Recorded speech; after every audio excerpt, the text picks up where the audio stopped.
குளிர்பானம் அருந்தி சிறுமி உயிரிழந்ததாக கூறப்படும் விவகாரம் தொடர்பாக குளிர்பான நிறுவனத்தில் உணவு பாதுகாப்புத்துறை அதிகாரிகள் ஆய்வு மேற்கொண்டு வருகின்றனர். அது தொடர்பான அண்மை செய்தியை பார்த்துக் கொண்டிருக்கிறோம். கூடுதல் விவரங்களை செய்தியாளர் பாஸ்கர் வழங்க கேட்கலாம். வணக்கம் பாஸ்கர், கூடுதல் விவரங்கள் என்ன பதிவு பண்ணுங்க? வணக்கம் வினிதா. அதாவது கிருஷ்ணகிரி மாவட்டம் பையூர் என்ற பகுதியில் தனியார் குளிர்பான தொழிற்சாலை ஒன்று இயங்கி வருகிறது. இந்த சூழ்நிலையில் நேற்று திருவண்ணாமலை மாவட்டத்தில் காவியா என்கின்ற 5 வயது சிறுமி குளிர்பானம் அருந்தி இறந்ததை தொடர்ந்து மத்திய மாநில உணவு பாதுகாப்புத்துறை அதிகாரிகள் இந்த தொழிற்சாலையில் சோதனை மேற்கொண்டு வருகின்றனர்.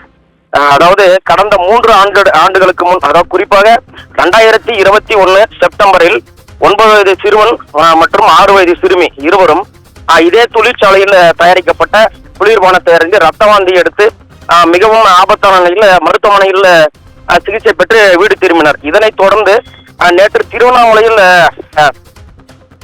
காவியா என்கின்ற 5 வயது சிறுமி உயிரிழந்தது மாநிலத்தில் மிக பெரும் அதிர்வலைகளை ஏற்படுத்தியதை தொடர்ந்து இந்த தொழிற்சாலையில் மத்திய மாநில உணவு பாதுகாப்புத்துறை அதிகாரிகள் சோதனை மேற்கொண்டு வருகின்றனர். மேலும் இதனுடைய தலைமை அலுவலகம் நாமக்கல்லில் உள்ளது. அதாவது கிருஷ்ணகிரியில் கிளை தொழிற்சாலை செயல்பட்டு வருகின்றது. அதாவது திருவண்ணாமலையில் நேற்று மத்திய மாநில உணவு பாதுகாப்புத்துறை சோதனை செய்ததில் இங்கு வந்த அந்த இறந்த சிறுமி அருந்திய குளிர்பானம் கிருஷ்ணகிரி கிளையில் செயல்பட்டு வரும் தொழிற்சாலையிலிருந்து பேட்ச் நம்பரை வைத்து கண்டுபிடித்துள்ளனர். இதனைத் தொடர்ந்து கிருஷ்ணகிரியில் தற்பொழுது மத்திய மாநில மற்றும் கிருஷ்ணகிரி மாவட்ட உணவு பாதுகாப்புத்துறை அதிகாரிகள் சோதனை மேற்கொண்டு வருகின்றனர். வினிதா,